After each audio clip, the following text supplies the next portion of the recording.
السلام علیکم. Doctor Sadia Kamal, associated press of Pakistan سے. بہت اچھا ہے لاج کا جو یہ قدم ہے, promoting dialogue in the society. ہماری سوسائٹی میں جو حبس ہے, جو معاشرے میں اس وقت گھٹن ہے, عدم برداشت ہے, اس کے لیے یہ ایک ہوا کا جھونکا بہت خوبصورت ہے اور اس کا پینل بہت اچھا ہے. خاص طور پر اکیڈمیا کو اور یوتھ کو ہم جس طرح سے نظر انداز کر دیتے ہیں, تو میں اپریشیٹ کروں گی فیاض راجہ کو, کیونکہ فیاض راجہ ایک پروفیشنل جرنلسٹ ہے اور یہ ایک اچھا فورم ہے. لیکن مجھے ہنسی بھی اس بات پہ آتی ہے کہ ہم مسلم سے خبریں سے اب یہاں تک نوبت آ پہنچی ہے کہ لاج رکھی جائے. تو امید ہے کہ یہ لاج جو ہے رکھی جائے گی. یہاں پر یہ ابھی بشارت سید صاحب نے جو بات کی ہے کہ اچھے لکھنے والے موجود نہیں ہیں, میں یہ سمجھتی ہوں کہ اچھے لکھنے والے موجود ہیں لیکن انہیں وہ پلیٹ فارم نہیں مل پاتا, ان کے پاس وہ ذرائع نہیں ہوتے. یہاں پر محترم اختر رضا سلیمی صاحب بیٹھے ہوئے ہیں, وہ میری اس بات کی تائید کریں گے. سوال میرا یہ ہے پروفیسر فتح محمد ملک صاحب نے یہاں پر بات کی نظام تعلیم سے, کیونکہ یہ طویل عرصے سے انہوں نے اپنی پوری زندگی تعلیم کے شعبے میں گزاری ہے. لیکن میرا سوال ہے اس پورے سسٹم کا. میرے ذہن میں جو گتھیاں ہیں, جو میرے ذہن میں گانٹھیں ہیں, وہ نہیں کھل رہی. مجھے محترم افتخار شیرازی صاحب سے, مطیع اللہ جان صاحب سے یہ سوال چاہیے کہ پورے سسٹم کی بات کریں, نظام تعلیم کی نہیں. کیا یہ صحیح ہوگا پاکستان کا آج کا دن 9 نومبر بہت اہم دن, اقبال کا دن, وہ دن جنہوں نے شاہین سے تشبیہ دی ہمارے نوجوانوں کو, تو کیا آج کے دن یہ ہوگا؟ اور پروفیسر فتح محمد ملک صاحب یہ بتائیں گے کہ یہ کیسے ہوگا, اگر ہوگا تو پھر یہ کیسے ہوگا؟ ہمارا نظام تعلیم ہمارے ہاتھ میں نہیں ہے, تو ذرا سی تفصیل اس کی میں آپ کے گوش گزار کرنا چاہتا ہوں. میں ہائیڈلبرگ یونیورسٹی اور برلن یونیورسٹی میں پڑھا رہا تھا, تو جب ایسٹ برلن اور ویسٹ برلن اکٹھے ہوئے تو وہاں طے کیا انتظامیہ نے کہ ایسٹ برلن والے تو کمیونسٹ ہیں, تو ہیومینٹیز کے اور سوشل سائنسز کے سارے پروفیسروں کو انہوں نے الگ کر دیا تعلیم سے. انہیں بڑے بڑے عہدے دے دیے, کسی کو انشورنس کمپنی میں, کسی کو کہیں, لیکن تدریس کی طرف انہیں نہیں آنے دیا. تو جو سب سے سینئر آدمی تھا ساؤتھ ایشیا انسٹیٹیوٹ کا چیئرمین پروفیسر ودامن, اس نے ایک این جی او بنا لی. تو میں بھی گیا ہوا تھا وہاں لیکچر کے لیے, تو مجھے انہوں نے کہا کہ بھئی آپ بطور خاص آئیں گے, ہمارا پہلا اجلاس. سنتا رہا میں باتیں, آخر میں انہوں نے کہا کہ آپ نے کوئی رائے ہی نہیں دی.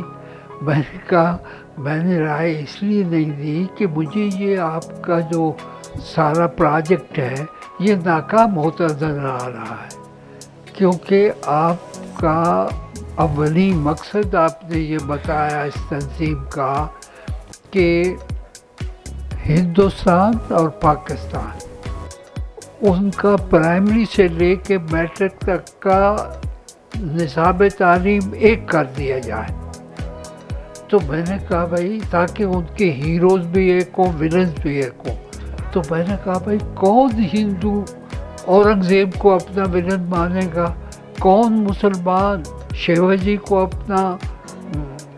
اپنا ہیرو مانے گا, ولن ہی مانیں گے. تو اس لیے یہ آپ کی جو ساری کوشش ہے وہ مجھے ناکام ہوتی نظر آ رہی. کچھ 2 مہینے بعد میں واپس قائد اعظم یونیورسٹی میں آیا, تو میں نے ایک وزیر تعلیم کو خط لکھا کہ یہ ایک نئی این جی او وہاں وجود میں آئی ہے, تو ہمیں اپنے نظام تعلیم کی حفاظت کرنی چاہیے, ایسی این جی اوز کو یہاں نہیں آنے دینا چاہیے.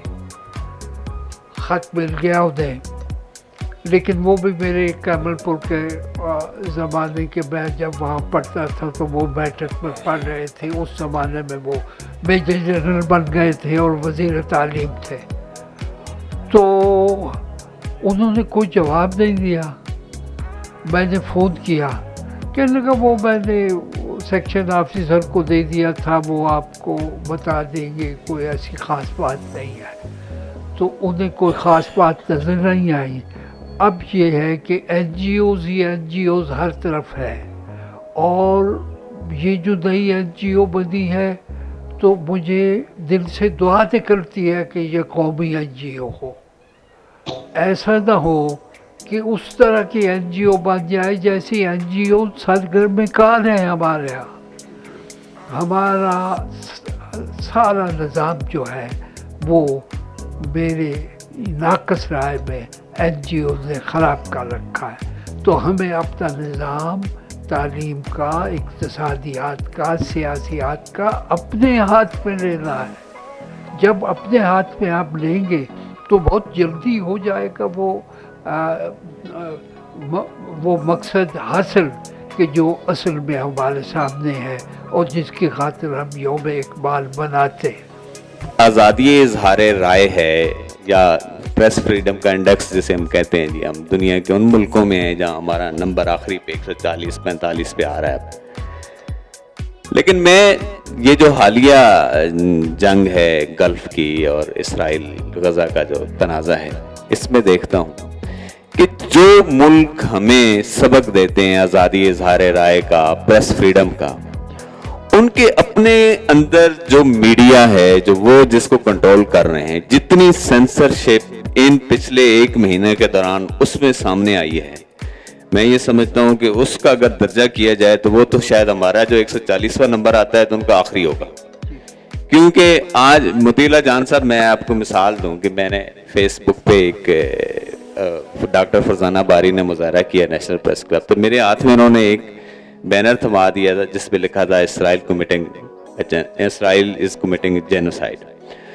وہ ویڈیو میں نے جب فیس بک پہ پوسٹ کی تو اس ویڈیو کے آج بھی وہی 2 ویوز ہیں جو میں نے خود کھولی ہیں. اس کو ہائیڈ کر دیا جاتا ہے. آج میڈیا جو ہے جس کو ہم آزادی اظہار رائے مغرب کی طرف دیکھتے تھے، بڑے چیمپئن ہیں. یہ مسئلہ یہ ہے کہ یہ جو آزادی اظہار رائے ہے یہ بھی ایک ٹول ہے انٹرنیشنل سطح پہ. انٹرنیشنل اسٹیبلشمنٹ جو ہے، جس طرح ہماری اسٹیبلشمنٹ اس کو اپنے پیراڈائم میں کھیلتی ہے، انٹرنیشنل اسٹیبلشمنٹ اس کو اپنے پیراڈائم میں یوز کرتی ہے. یہ آزادی اظہار رائے اور پریس فریڈم دنیا میں کہیں بھی نہیں ہے. Thank you. تو آپ کی گفتگو سے میں نے بہت کچھ سیکھا، کیونکہ آپ نے جو گفتگو کی ہے وہ ایسی ہے کہ جس پہ ہمیں بہت غور کرتے رہنا چاہیے، اور مغربی دنیا جو ہے اسے فی الحال بلا کے اپنی دنیا کو دیکھنا چاہیے. یعنی سعودی عرب کیا کر رہا ہے، مسلمان ممالک تمام جسے ہم دنیائے اسلام کہتے ہیں وہ کیا کر رہا ہے اس مسئلے پہ؟ کچھ بھی نہیں کر رہا. اچھا، تو مجھے پھر جب یہ خیال آتا ہے کہ ہماری صاحب اقتدار قوتیں جو دنیا اسلام کی ہے وہ اتنی ڈری سہمی کیوں بیٹھی ہیں، تو پھر اقبال کا خطبہ الہباد یاد آتا ہے. اس میں ایک پیراگراف یہ ہے کہ یہ سیپریٹ مسلم اسٹیٹ وجود میں آنے کے بعد اسلام کو یہ فائدہ پہنچے گا کہ اسلام پر سے عربین امپیریلزم کی سٹیمپ اکھڑے گی اور اندر سے اسلام کی روح بیدار ہوگی، اور بیدار ہو کر روح اصل سے ہم آہنگ ہوگی اور صحیح معنوں میں اسلامی دنیا وجود میں آئے گی. جی انشاءاللہ. تو انشاءاللہ ہی کہہ سکتے ہیں، کیونکہ اب تک تو عربین سٹیمپ جو ہے پہلے سے بھی زیادہ مضبوط ہو گئی ہے. کہاں ہے مسلمان؟ جی، تو اسلام تو جکڑ بندی میں ہے. اور کون ہے جو جس کی طرف آپ نے اشارہ کیا اور جو غور کریں ہم تو سونا ہی ہمارا مشکل ہے. جو ہو رہا ہے، اسرائیل جو کر رہا ہے، وہ امریکہ کر رہا ہے، وہ مغرب کی قومیں کر رہی ہیں اسلام کے ساتھ اور مسلمانوں کے ساتھ. تو صورتحال یہ ہے کہ جب تک عربین امپیریلزم ختم نہیں ہوتی تب تک ہمارے یہاں سے مارشل لا بھی ختم نہیں ہوں گے، سول مارشل لا یا ملٹری مارشل لا، اور ہماری اصل روح بھی بیدار نہیں ہوگی اور سرگرم کار بھی نہیں ہوگی، روح اصل سے ہم آہنگ بھی نہیں ہوگی۔ تو اس کے لیے کیا چاہیے؟ وہی کرنا چاہیے جو 1930 میں اقبال نے کہا تھا کہ پاکستان بنے گا تو یہ ہوگا۔ پاکستان قائم ہوا، قائد اعظم نے آل انڈیا مسلم لیگ کو پاکستان مسلم لیگ بنایا۔ سب سے پہلا اس کا اجلاس جب بلایا تو اس میں لینڈ ریفارمز کمیٹی بنائی۔ اس لینڈ ریفارمز کمیٹی کی ریکمنڈیشن صرف صوبہ مشرقی پاکستان نے اپنائی۔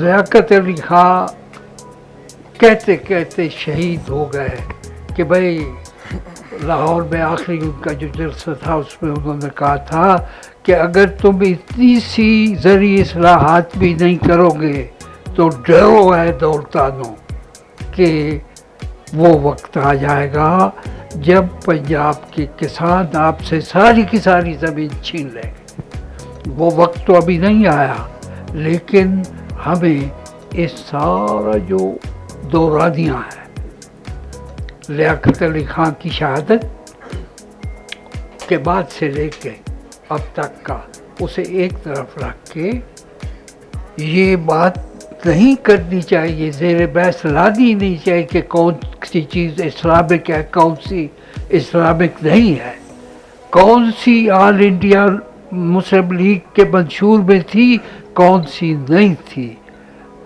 پاکستان اسلام کے نام پہ نہیں بنا، اسلام کے نام پہ پاکستان کی مخالفت ہوئی ہے۔ مولانا ابوالکلام آزاد کہاں تھے؟ دارالعلوم دیوبند کس کے ساتھ تھا؟ یونائٹڈ انڈیا کے ساتھ تھا۔ پاکستان اسلام کی ایک انقلابی تفسیر اور تعبیر تھی جو اقبال نے دی تھی۔ وہ انقلابی تفسیر اور تعبیر جو ہے وہ اقبال نے دی ہے، قائد اعظم نے اسے اپنایا ہے، آل انڈیا مسلم لیگ کا اس سے منشور پیدا کیا ہے، اور پھر اسے جب رواں دواں کیا ہے تو 7 سال کے عرصہ میں پاکستان عدم سے وجود میں آ گیا، اور جب ہم نے اسے بلا دیا تو پاکستان دو ٹوٹے ہو گیا۔